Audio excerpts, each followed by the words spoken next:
Hey eBay sellers, it's Suzanne A. Wells and welcome back to my December sales update and 2019 wrap-up summary for my eBay store. The sales I'm going to show you in this video took place from December 15th to December 31st, 2019.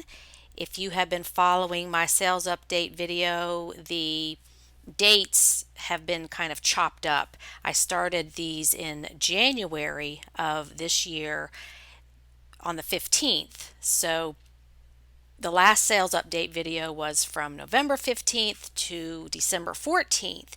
And this batch of sales completes the month of December and closes out 2019. So I've got some year-end numbers for you and some challenges for 2020. Just a reminder that these sales come from my eBay store, Atlanta Golf Shop. I have this store set up as a teaching store, so this is not my only eBay store, but everything you see in this video comes from this store, which was opened in 2003. So 2020 will be my 17th year on eBay, and wow, those years have gone by fast. So if you're just learning, you can check out my eBay store. The link is below the video, and look at how I do things, how I write titles, how I price items, how I do shipping, how I do photos. All that great stuff has been put out there to help you learn. And here you can see my feedback page shows that I have been a member since March of 2003. So I have been around the block for a while. Okay, the numbers in this video. I always get comments about you're calculating your profit wrong. Well, no, I'm not. If you want to go watch this video about bookkeeping, I'll explain how I'm calculating profit. The biggest thing that throws people off is that shipping discounts can be up to 40%. So sometimes, if it's a large or heavy item, you get that discount, which affects your bottom line and your profit. So please check that video regarding how profit is calculated if you are confused or not sure how I'm getting these numbers. And just remember that watchers don't matter, views don't matter, items can sell in minutes, hours, months, or years. And how do you like that nice, delicious hot chocolate with the big old marshmallows on top? I thought, it would be nice just to sit down with these folks and have a delicious, warm winter beverage and talk about eBay and talk about the year end and talk about our projections for next year. So go get yourself something fun to drink and we'll just sit down and pretend we're together while we're going over this stuff. So just to remind you that my current objective is selling off low dollar items, what I call regret purchases, things I would not buy today based on the market, what I've learned, or the profit, things that just aren't great sellers, or stale inventory I've had for over 2 years. So my focus is on purchasing only items that will result in $30 or more profit. We're going to talk more about that after I go through these sales. So in the spirit of full disclosure, I've got some pretty low price sales. It happens to everybody. Sometimes you just get rid of stuff. So this item is a Dragon Keep sculpture. I paid $2 for it. I took a $10 offer. Profit was $6.27. The issue with this was the little tail, the tip right over that crystal, the tip of the tail had broken off and I didn't see that till I got home, so that affected the value. This is a Coogie bikini top. I paid $2.12 for this. Took an offer of $10. Profit was $7.13. This is a hoodie. I just thought this was kind of fun. It says Crime Scene Investigator on the front, but apparently was not as fun as I had thought because I only got $10 for it. I paid $6.35. Profit was only $2.35. So this was more of like a liquidation item just to get it out of my inventory and move on. This is a Betsy Johnson girls coat. I thought this would be great for Halloween costume, cosplay, theater, drama club, but it just didn't go. I'd had this over a year. I paid $1.60 for this, sold it for 10, profit was $7.90. This is an Under Armour pullover jacket. And I think the problem here was the color because it was brown, just not a real popular color. I paid $7.85 for this, took an offer of 18, profit was $7.88. This is an Anthropologie sub-brand Sleeping on Snow, and I paid $3.18 for this, sold it for 20, profit was $16.06. This is a J. Crew dress. I paid $3.18 for this, sold it for 20, profit was $14.88. And I do have these sales in ascending order from lowest price to highest. So the good news comes later. This is a Chico's top, new with tag. I paid $4.20 for this, sold it for $20, profit was $13.75. This is a Topshop cropped top. Wow, that's a tongue twister. I paid $6.35, sold it for 20. Profit was $11.71. This is a brand that used to do better for me, but not so much anymore. So marking this one off my list not to buy it for resale. Okay, Chico's Travelers. This is a great bread and butter item. My go-to is Chico's Travelers. I love selling this stuff. I paid $6.35 for this, sold it for 22. Profit was $13.48. 100% cashmere sweater. I paid $5 for this, sold it for 22. Profit was $13.99.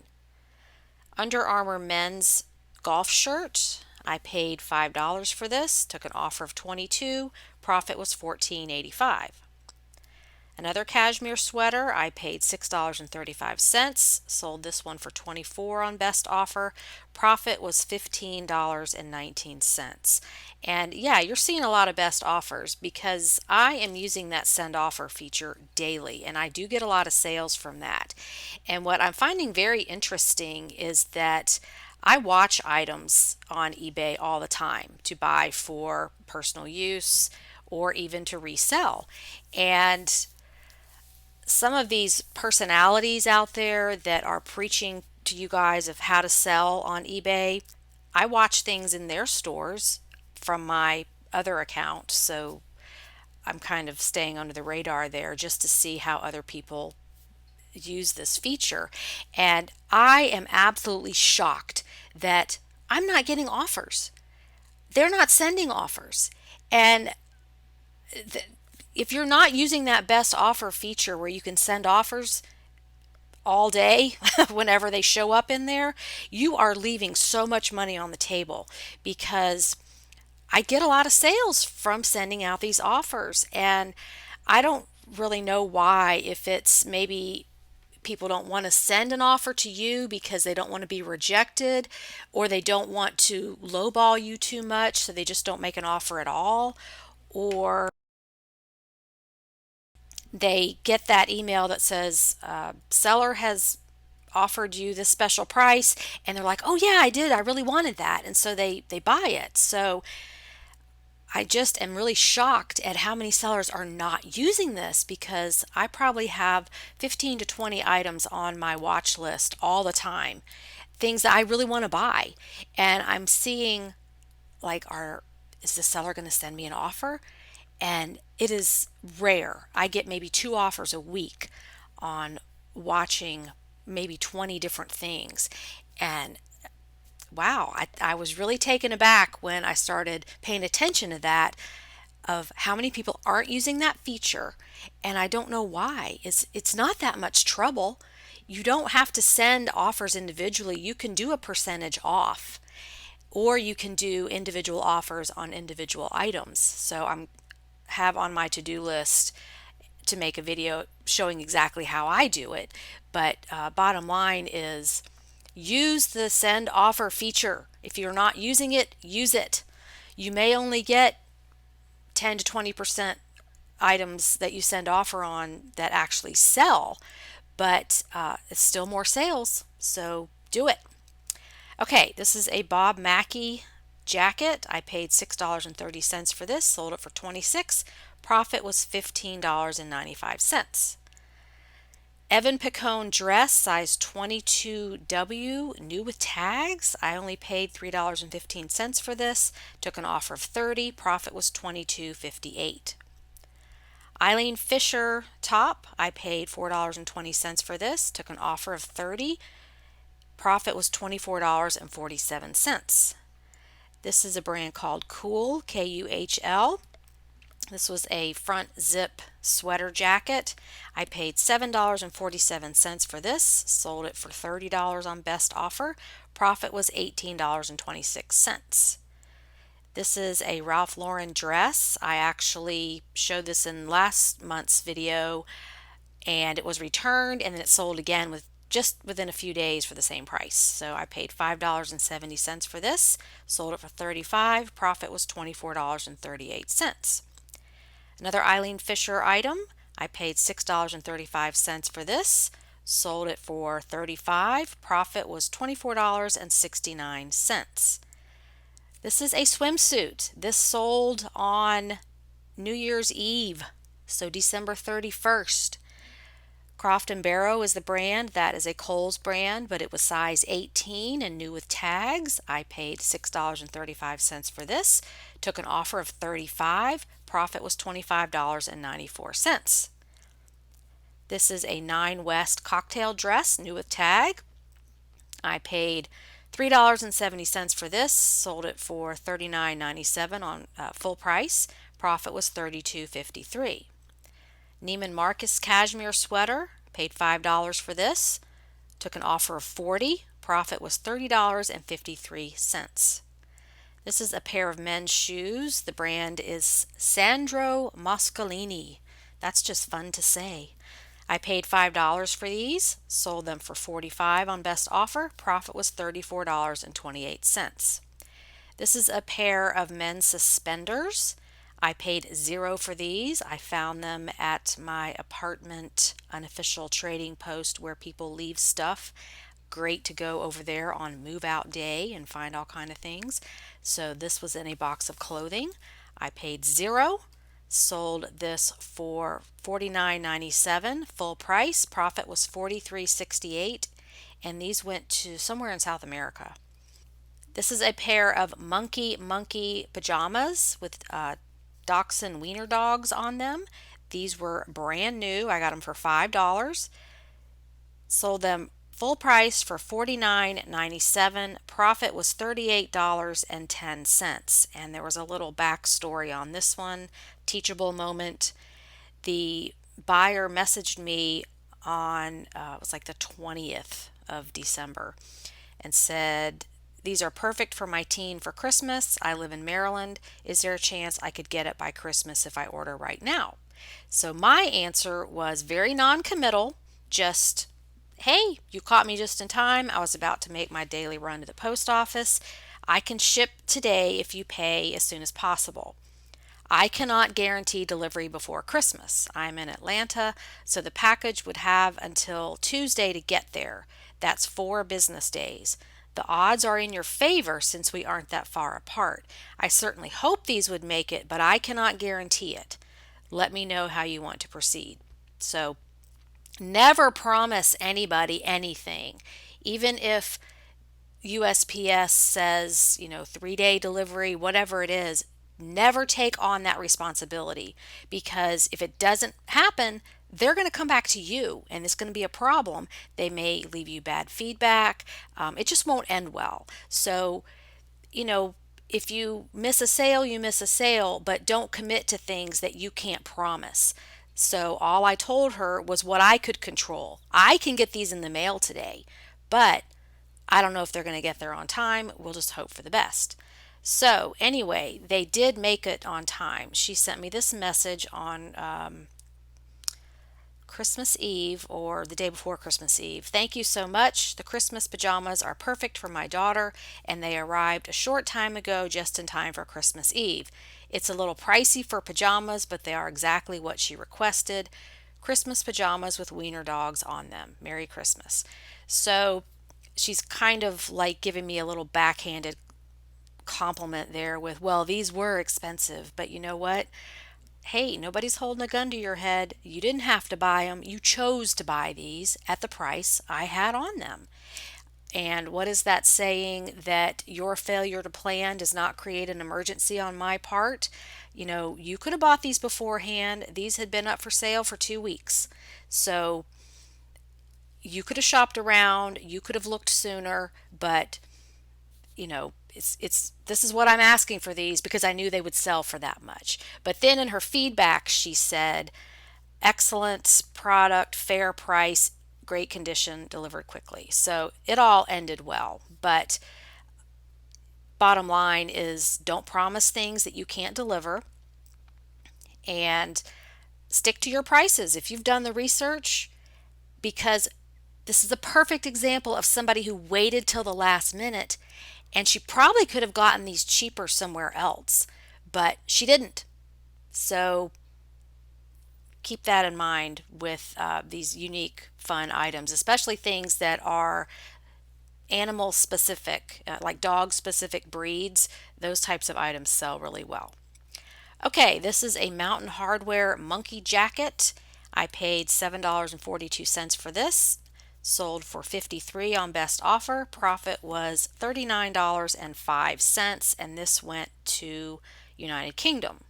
And interesting fact on this one is there were other ones exactly like this, that same color, same size, and they were priced lower, but those sellers did not offer international shipping, so they weren't even in the running to be sold to this customer.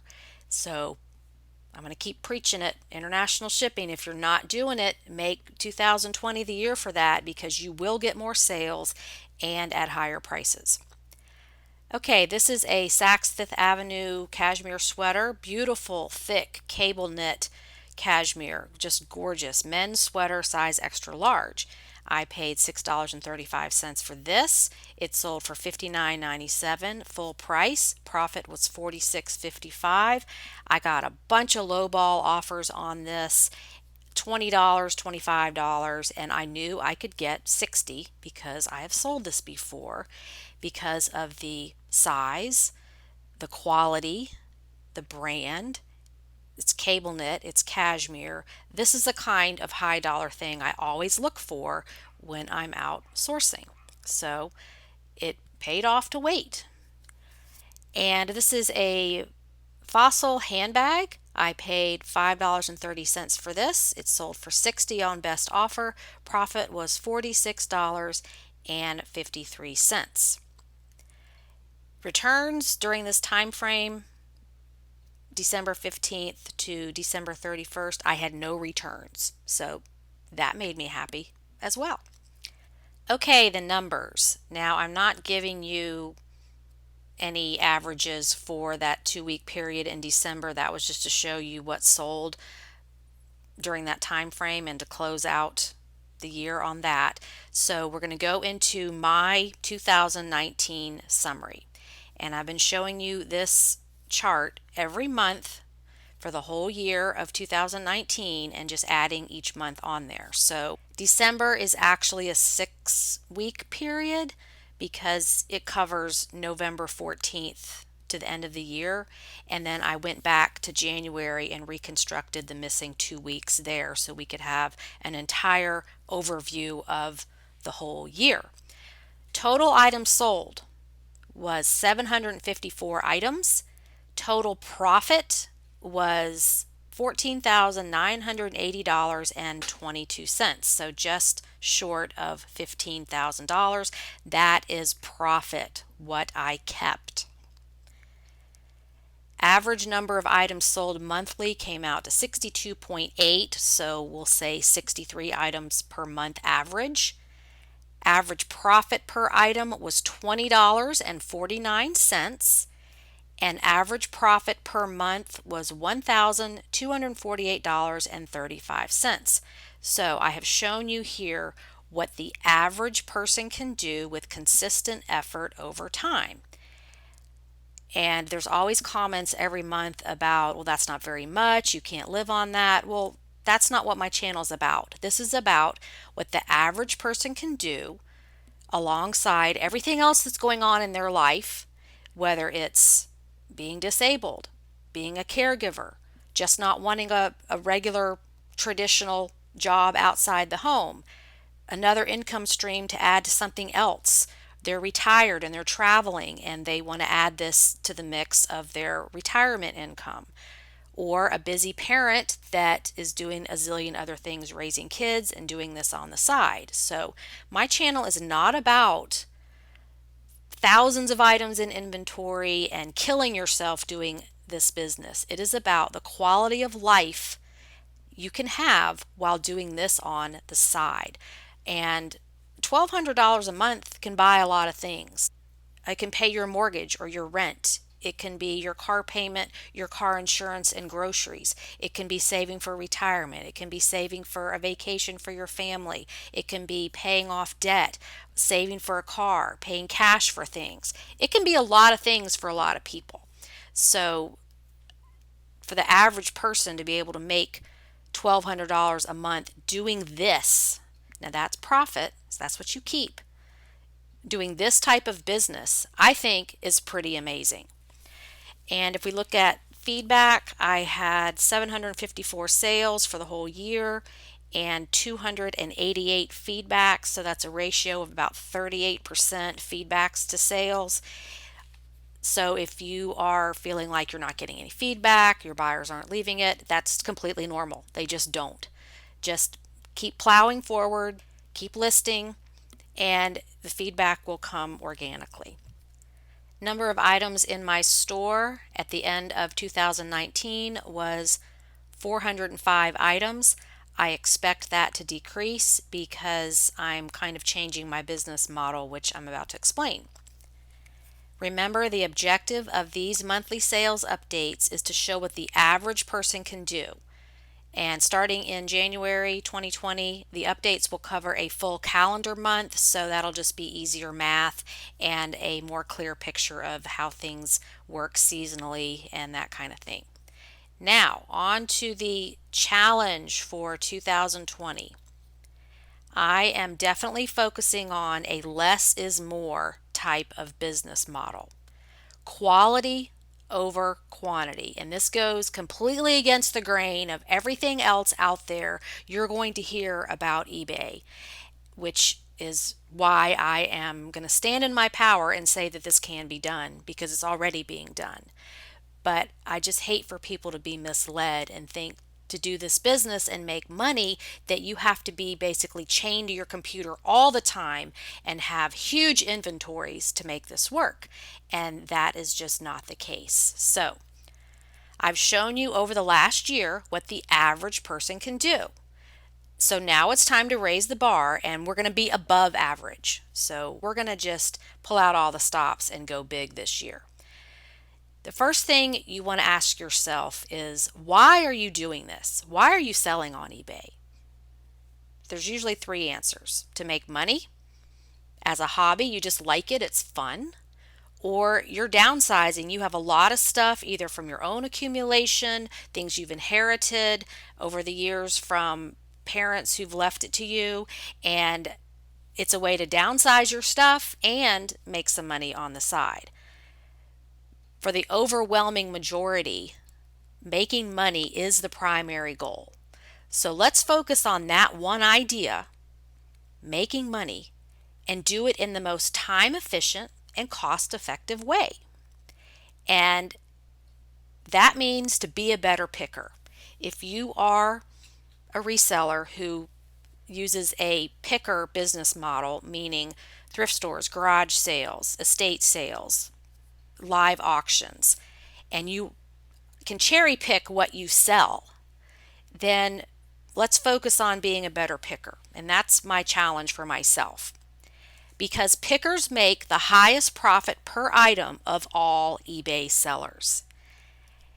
And if you go to my playlist of supersize sales, the over $100 sales, there's 8 hours of video proving that other people are already selling high profit items.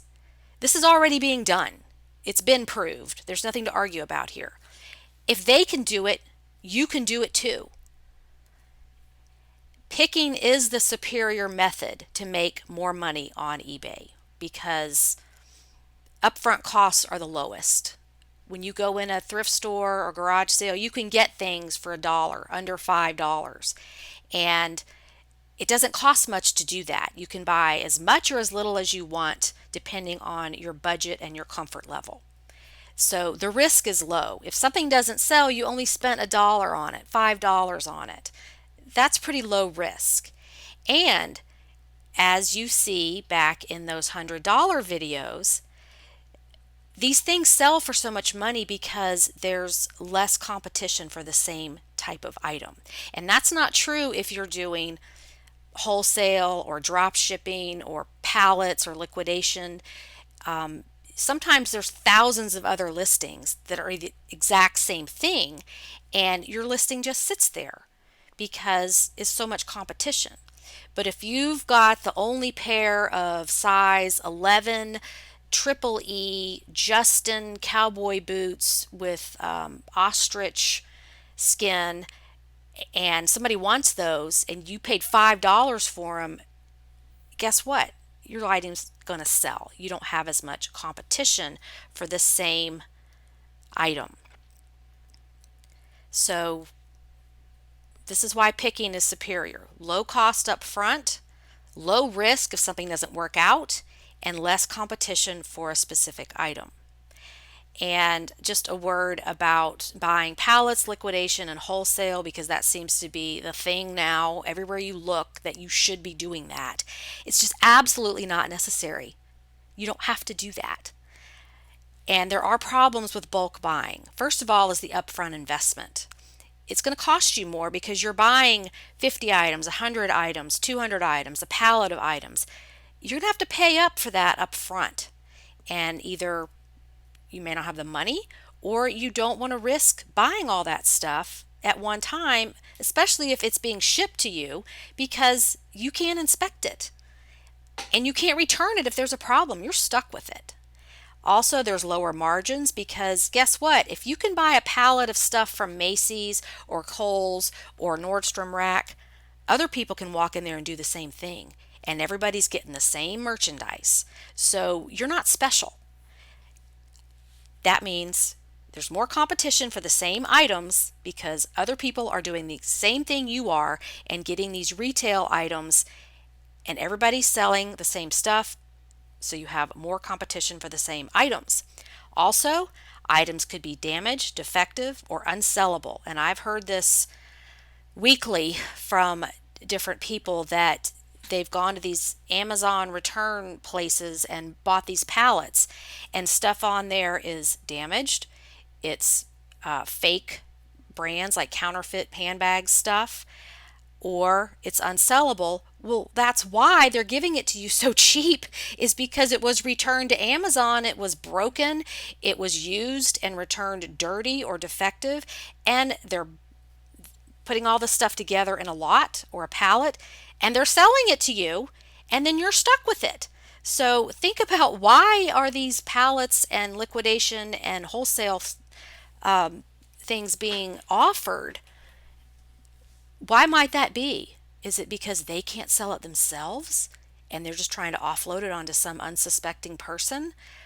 Sometimes that's true, and it's happened to me. I tried that business model and I was very disappointed at the merchandise, the quality of it, and the price of it, and it took a long time to sell, and it was a big upfront investment. So you don't have to do that. Just think about what can go wrong with the bulk buying because you have so much of the stuff. And what happens if it doesn't work out? What is your safety net with bulk buying? Can you return it? Will they credit you for what's damaged? you need to ask those questions before you buy something, because otherwise you're just going to be stuck with it. Now, that speech is over. Let's look at some common traits of successful pickers. I have been studying successful sellers and noticed some similarities. And the three things that jumped out at me are: they don't have thousands of items, they sell used items, and they have high profit margins. So, a few examples: if you look at my channel for the playlist with seller interviews, we've got several on there that are making great money every month. And I went back and looked at their stores to see how many items they had in their stores at this time, the end of December 2019. And look at this correlation. So we've got Suzanne out in Montana. She sees $3,000 monthly profit, 517 items in her store. Rachel, she profits $3,500 a month and 382 items in her store. She does not sell clothing, and she sells a mix of used and new items. She has a source that she goes to liquidation, but she inspects everything and sees it before she buys it. So that's kind of a unique situation. And then we've got Patty, who has $4,000 in monthly sales. She didn't have her profit number ready when we did the interview. She actually sells on both Etsy and Instagram and eBay. So her 1,000 items are spread across those platforms, but she does sell some good high dollar items. And then we've got KC. He makes $5,000 a month in sales. He did not have his profit number ready, but we've all seen his sales on the Supersize Sales, Money Making Monday, and he is a great resource for information. But he has 734 items in his store. And then superstar George Kelly, he profits $2,000 a month, and he rarely has more than 50 items listed at a time. He actually made that statement on the group that, that's all he needs. And he does this part-time to pay for health insurance and I think medical expenses. He admits he could make a lot more if he wanted to. He just doesn't want to put the time into it. He's perfectly happy with the way it is. So I love his life work balance attitude, that he just wants to keep having fun with it and making money as he feels like it. So, bottom line, all these people had to learn how to do this. And you can do it too. None of them started off making this kind of money every month. It's learned. And there's no reason anybody else can't do this. If you really want something, you will find a way to do it. If you don't, you'll find an excuse. So whatever your roadblock is, it can be overcome. You can make more money on eBay if you change some things. For me, it is changing how much I buy at a time, because it's really hard for me to walk out of a thrift store and leave things behind that I know I can sell. So I have to discipline myself to only buy the higher dollar items. Get those listed, and then I can go back for more. And that is going to be my challenge, is to be a more disciplined picker. Also, here's a great quote and something to think about.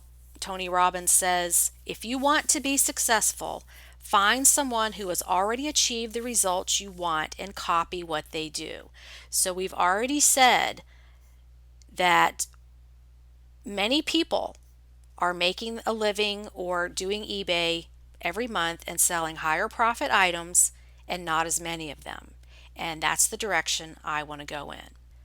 So my challenge to myself for the year 2020 is to maintain that 60 items sold a month, but to double my average profit per item, taking it from $20 to $40. And it may take me all year to get there, but that's my challenge. I hate to say it's a goal, because that word is just so overused, because this is going to be a challenge to leave things behind, to only pick the higher dollar items. So that's going to bring my average profit per month up to $2,400. I don't know how long it will take, but now that I have publicly proclaimed I'm going to do this, I will follow through with that and keep you posted every month on how it's going. Okay, so my plan is to focus on buying items that will achieve $30 or higher profit. Over time, my inventory will consist of only those higher profit items.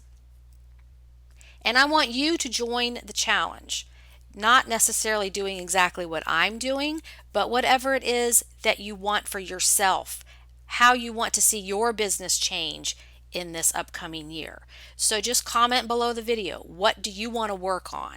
Do you want to work on getting through that death pile? Disciplining yourself not to shop until you have everything listed? Going for higher dollar items? Or trying to get to a certain number of items in your store, whatever it is. And you can check in monthly on these sales update videos as I post them throughout the year, and we can keep each other posted and we can do it together. So really think about, why are you doing this business and what do you want to see happen in 2020? Publicly state your intention, and then we can hold each other to it as we go through the year. Now, I wanted to give you one more update because this was a year of hard work on my premium library. As of December 31st, 2019, there are 241 videos and 81 hours of education. In 2019, I added 116 videos, which equaled 41 hours of education and 8 downloadable lists. So that's a lot of stuff that you can learn. If you haven't taken a look in there, you can download the table of contents below and just see what everything is. It's $20 a month, and if you decide it's not for you, no problem. You can cancel anytime, no pressure. You will not hear from me again. Okay, so I hope you will join this challenge and comment below with what you want to see for your business in the upcoming year, and we can check in with each other every month and stay on track. Thanks so much for watching, and I will see you in the next video. Bye.